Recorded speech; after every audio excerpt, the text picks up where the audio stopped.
ಬೆಂಗಳೂರಿನ ಮೊದಲ ಬಡಾವಣೆ ಅಂತ ಹೆಸರುವಾಸಿಯಾಗಿರ್ತಕ್ಕಂಥದ್ದು ಚಾಮರಾಜಪೇಟೆ. ಚಾಮರಾಜಪೇಟೆಯಲ್ಲಿ ಐತಿಹಾಸಿಕ ಕುರುಹುಗಳೆಲ್ಲ ಇರತಕ್ಕಂಥದ್ದು. ಹಾಗಾಗಿ ಇದನ್ನು ಇನ್ನಷ್ಟು ಮೇಲ್ದರ್ಜೆಗೆ ಏರಿಸೋದಕ್ಕೆ ವೈಟ್ ಟ್ಯಾಪಿಂಗ್ಗೆ ಮುಂದಾಗಿದ್ದಾರೆ ಬಿಬಿಎಂಪಿ ಅವರು. ಆದರೆ ಕಾಮಗಾರಿ ಮಾತ್ರ ಆಮೆಗತಿಯಲ್ಲಿ ನಡೀತಾ ಇದ್ದು ಜನರ ಆಕ್ರೋಶಕ್ಕೆ ಕಾರಣವಾಗಿದೆ.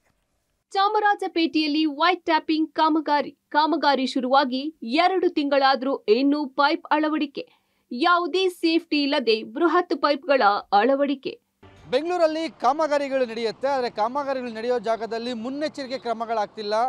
ಅದೇ ರೀತಿ ಕಾಮಗಾರಿ ತೀರಾ ಮಂದಗತಿಯಲ್ಲಿ ನಡೀತಿರೋದ್ರಿಂದ ಸಾರ್ವಜನಿಕರು ನಾನಾ ಸಮಸ್ಯೆ ಅನುಭವಿಸ್ತಿದ್ದಾರೆ. ಅದು ಬೆಂಗಳೂರಿನ ಹೃದಯ ಭಾಗದಲ್ಲಿ, ಬೆಂಗಳೂರಿನ ಮೊದಲ ಪ್ಲೇಸ್ ಅಂತಲೇ ಕರೆಸ್ಕೊಂಡಿರುವಂಥ ಚಾಮರಾಜಪೇಟೆಯಲ್ಲಿ ಯಾವ ರೀತಿ ಕಾಮಗಾರಿ ನಡೀತಿದೆ, ಯಾವ ಕಾಮಗಾರಿ, ಇದರಿಂದ ಆಗ್ತಿರುವಂಥ ಸಮಸ್ಯೆ ಏನು, ಎಲ್ಲವನ್ನು ತೋರಿಸ್ತೀವಿ ಬನ್ನಿ. ಇದು ಚಾಮರಾಜಪೇಟೆಯ ಮಹಾಕವಿ ಪಂಪ ರಸ್ತೆ.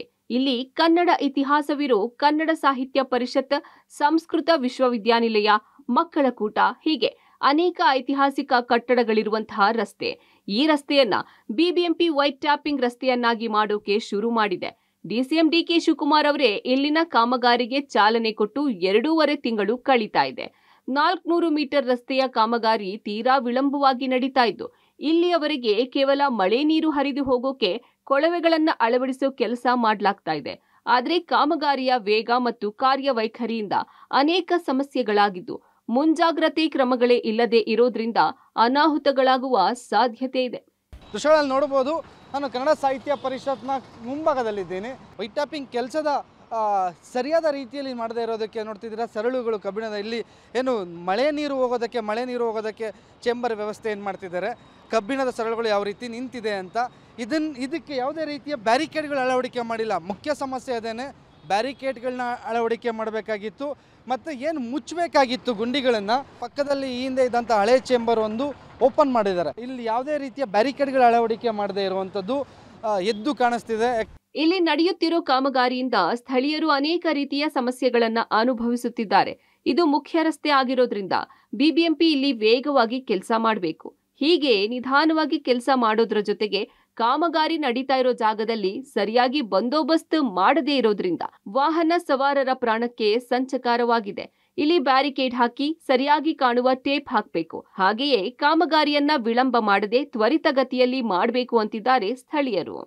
ಇದು ಚಾಮರಾಜಪೇಟೆಗೆ, ಇದು ಹಾರ್ಟ್ ಆಫ್ ಸಿಟಿಗೆ ಇದು ಈ ಒಂದು ಕೊಂಡಿ ರೋಡ್ ಇದು. ಇಲ್ಲಿ 2 ವೀಲರ್ಗಳು ಇದು ಓಡಾಡೋದು ಭಾಳ ಕಷ್ಟ ಇದೆ. ಯಾಕಂದ್ರೆ ಒಂದು ಚರಂಡಿಗಳು ಮಾಡಿದ್ದಾರೆ, ಮೋರಿಗಳು ಮಾಡಿದ್ದಾರೆ, ಆಮೇಲೆ ಟಾರ್ಗಳೆಲ್ಲ ಕಿತ್ತಾಕಿದ್ದಾರೆ. ಅದರಿಂದ ಒಂದು ಜವಾಬ್ದಾರಿಯುತವಾಗಿ ಒಂದು ಬೇಗನೆ ಮಾಡಿದ್ರೆ ಭಾಳ ಒಳ್ಳೆಯದಾಗತ್ತೆ. ಯಾರೋ ಒಂದು ಜೀವ ಹೋಗಿ ಒಂದು ಕೈಕಾಲು ಮುರಿದೋದ್ಮೇಲೆ ಅಲ್ಲಿ ನಾವು ಈ ಒಂದು ಬ್ಯಾರಿಕೇಡ್ ಹಾಕೋದು ಅದು ಅಷ್ಟು ಸಮರ್ಜಿಸಬಲ್ಲ. 2 ತಿಂಗಳಿಂದ ಕಾಮಗಾರಿ ಮಾಡ್ತಾ ಇದ್ದಾರೆ, ಬಟ್ ಇದೇನು ಇನ್ನೂ ಸರಿಯಾಗಿ ಮಾಡಿಲ್ಲ. ಹಗಲು ಹೊತ್ತಾಗಲಿ ರಾತ್ರಿ ಹೊತ್ತಾಗಲಿ ಜನ ತಿರುಗಾಡಬೇಕಾದ್ರೆ ಹಳ್ಳದಲ್ಲಿ ಬಿದ್ದರೆ ಹೆಚ್ಚು ಕಮ್ಮಿ ಆಗುತ್ತೆ ಜೀವಕ್ಕೆ. ಈ ಕೂಡಲೇ ಸರ್ಕಾರ ಬಂದು ಈ ಕಾಮಗಾರಿ ಏನಾಯ್ತೋ ಅದು ಕಂಪ್ಲೀಟ್ ಮಾಡಬೇಕಾಗಿ ಕೇಳ್ಕೊತಾ ಇದ್ದೀವಿ.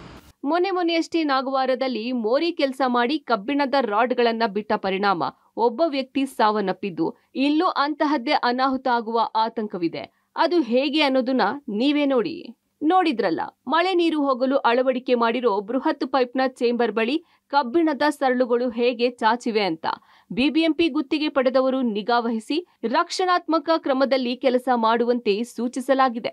ತ್ವರಿತಗತಿಯಲ್ಲಿ ಕೆಲಸ ಮಾಡೋ ಜಾಗದಲ್ಲಿ ನೋಟಿಸ್ಗಳನ್ನ ಅಂಟಿಸಿ ಮತ್ತೆ ಎಲ್ಲೆಲ್ಲಿ ಈ ರೀತಿ ಪೈಪ್ಗಳ ಅಳವಡಿಕೆ ಮಾಡ್ತಿದ್ದೀರೋ ಅಲ್ಲೆಲ್ಲ ಬ್ಯಾರಿಕೇಡ್ಗಳನ್ನ ಅಳವಡಿಕೆ ಮಾಡಿ ಅಂತ ಸಾರ್ವಜನಿಕರು ಒತ್ತಾಯ ಮಾಡ್ತಿರೋದು. ಯಾಕಂದರೆ ಇದೇ ರೀತಿಯ ಒಂದು ಘಟನೆ, ಕೊಳವೆ ಒಳಚರಂಡಿ ವ್ಯವಸ್ಥೆ ಮಾಡೋದಕ್ಕೋಗಿ ಅಲ್ಲಿ ಚರಂಡಿ ಮುಚ್ಚೋ ಜಾಗದಲ್ಲಿ ಪೈಪ್ಗಳನ್ನ ಈಚೆ ಬಿಟ್ಟಿರೋದು, ಕಬ್ಬಿಣಗಳನ್ನು ಬಿಟ್ಟು 3-4 ಜನ ಅಪಘಾತ ಆಗಿ ಬಿದ್ದಿರುವಂಥ ಘಟನೆ ನಾಗವಾರದಲ್ಲಿ ನಡೆದಿದೆ. ಅಂಥ ಕೆಲಸಗಳಲ್ಲಿ ಮುಂಜಾಗ್ರತಾ ಕ್ರಮಗಳನ್ನ ಕೈಗೊಳ್ಳಿ ಅನ್ನೋದು ನಮ್ಮ ಒತ್ತಾಯ. ಕ್ಯಾಮರಾ ಪರ್ಸನ್ ಮಂಜು ಜೊತೆಗೆ ಮಾರುತಿ, ಪಬ್ಲಿಕ್ ಟಿವಿ, ಬೆಂಗಳೂರು.